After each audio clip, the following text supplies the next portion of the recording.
Good morning, Bucknutters.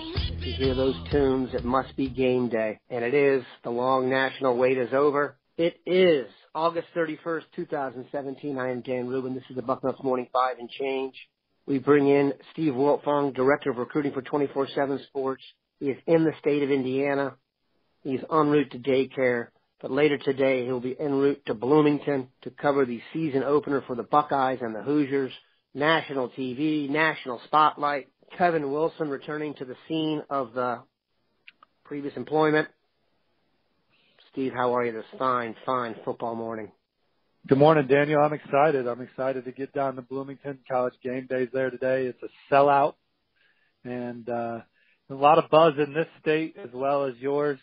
And I'm excited to see the number 2 Ohio State Buckeyes and begin their championship push tonight in my state, the Hoosier State. No question. We'll start with, obviously, the story of the day, which is the game. A lot of chatter about this game. Not only is it on a Thursday night, which means you get that national spotlight, you get to put that indelible impression on all the voters for a season to come. It is Kevin Wilson, the new offensive coordinator at Ohio State, going back to Indiana for his first game. I want to thank the schedule makers for this. We've heard Kevin Wilson is coming with an attitude. Have you heard anything like that there? Do you get the vibe that the people in Indiana are nervous about seeing Kevin Wilson with a real arsenal? Well, I think that people in Indiana are conscientious of the fact that Kevin Wilson will look to score 90 on Indiana tonight if he can. But this is going to be one of the better defenses that Ohio State's going to see all year.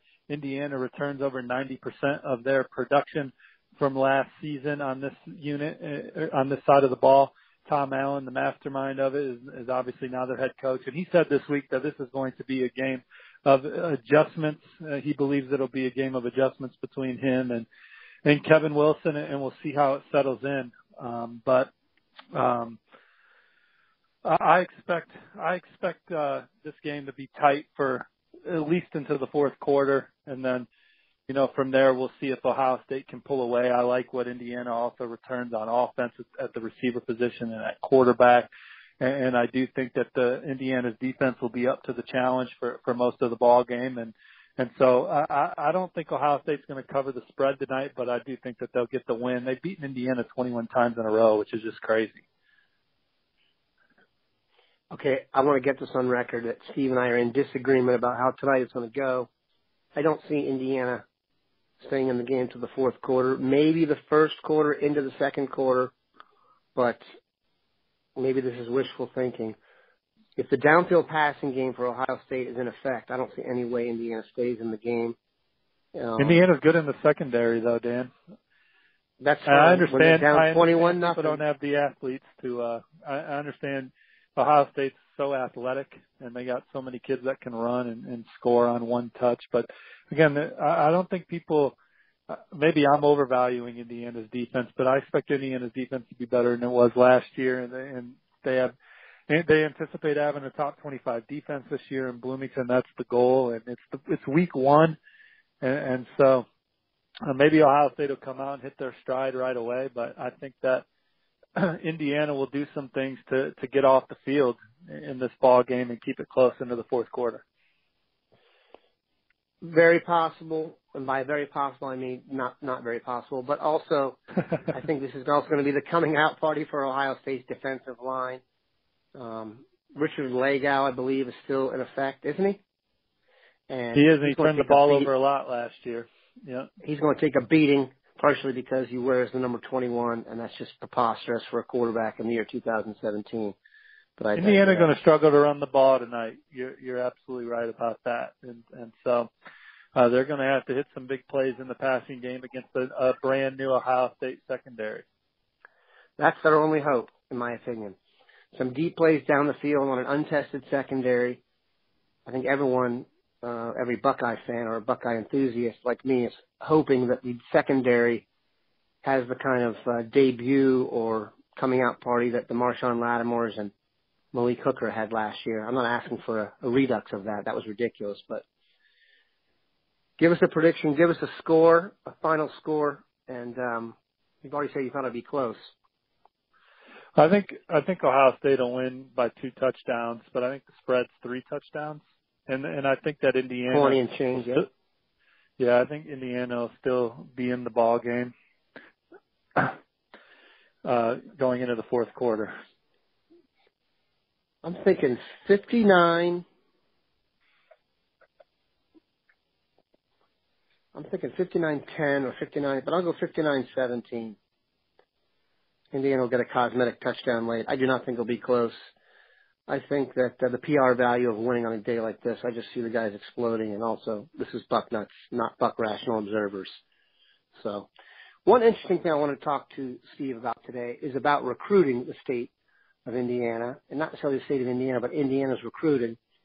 A few years ago, I had the good fortune of being at one of Ohio State's preseason camps. I think it was in June, where they invite in a ton of kids. And then what happens is the 5 or 6 kids they really want to talk to get called inside to work out in front of Urban Meyer. So the day I was there, the kids that got called inside, not surprisingly, Mike Gesicki, who's now arguably the best tight end in the country at at Penn State, Paris Campbell, Terry McLaurin, Eric Glover Williams were the guys who were called in. So we watched them, and they were amazing. When I went back outside, there were only a couple guys out there, and there must have been 200 or 300 kids outside who didn't get called in. The one that absolutely jumped out, the only one I went and asked about to say, who is that? Because I thought Ohio State might have missed, was a guy named Tigre Scales. Well, those of us who follow football know Tigre Scales pretty well. He's Indiana's best defensive player, a Cincinnati kid, shocker, and predicted to be the Big Ten Defensive Player of the Year by some spots. Yeah, he's an All-American candidate and a Buckeyes Award candidate. And you go back and you go back and look at it.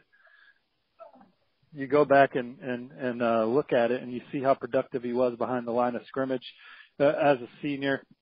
He had an Oklahoma offer.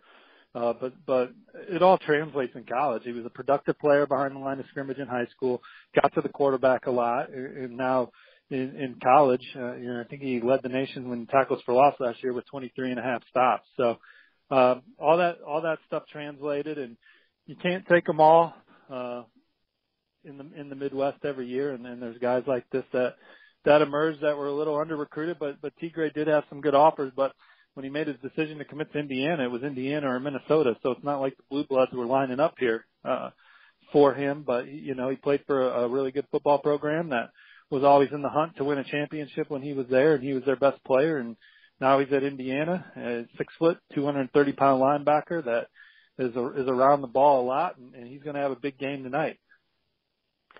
Do you consider, but what I wanted to ask is, do you consider that a miss for Ohio State, considering when they do miss, it really does seem like they miss in Cincinnati. I mean, Luke Kuechly was defensive MVP. He came from there. I mean, Jordan Hicks, they let get out of there, although there's some extenuating circumstances there. Then you have the good thing is you're not going on.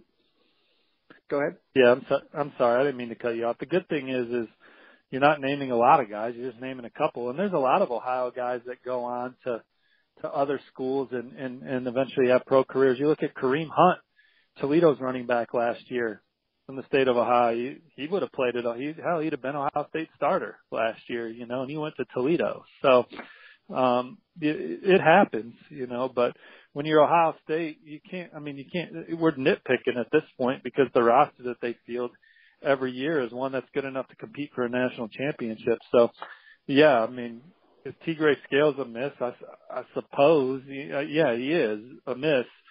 But at the same time, it's not like they weren't recruiting good players. And, they were recruiting good players at the time and guys that were coveted by a lot of schools. And it's not like they took a chance on Joey Two-Star and passed on Tigre Scales. No, essentially it's Dante Booker. So I think the pro scouts it'd be interesting to see where they get drafted. Kyle Berger was in that class. Sure. Yeah. It never really materialized due to injury. No, it's an interesting topic. For sure. Before we let Steve go here, on the recruiting front, obviously Blue Smith joined the fold over the weekend.